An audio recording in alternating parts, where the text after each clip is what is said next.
I never feel more given to than when you take from me. When you understand the joy I feel caring for you, and you know my giving isn't done to put you in my debt, but because I want to live the love I feel for you. To receive with grace may be the greatest giving. There's no way that I can separate the two. When you give to me, I give you my receiving. And when you take from me, I feel so given to.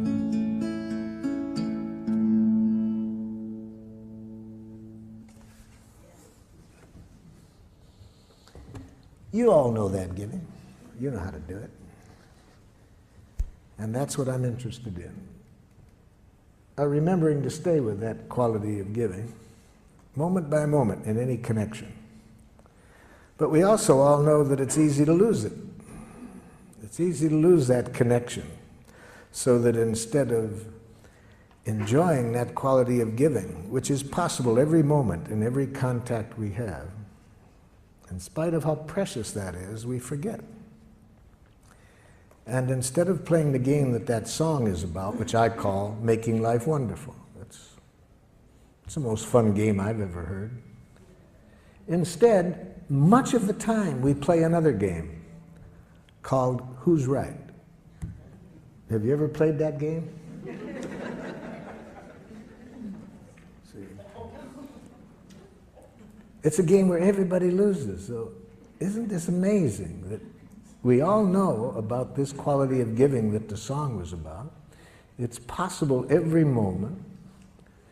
We find that the richest thing to do, and much of our life we end up playing Who's Right? Now the game of Who's Right involves two of the most devious things human beings have ever come upon. One, punishment.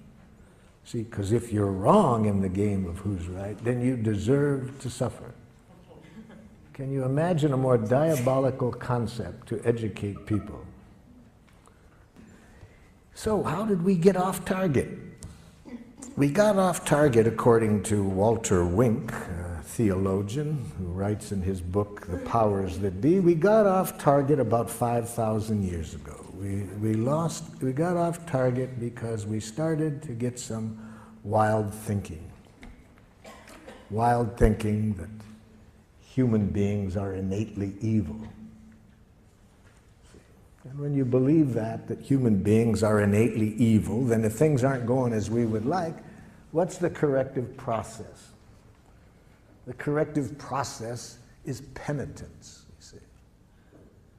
When people are evil, you think that the way to bring about change when people are behaving in a way you don't like is to make people hate themselves for what they're doing. So for these political reasons and theological reasons, we started to develop a language that I call jackal language. It's a language that cuts us off from life and makes it very easy to be violent. Very easy to be violent. And educated in a way we can even be violent to our children. So what is jackal language like?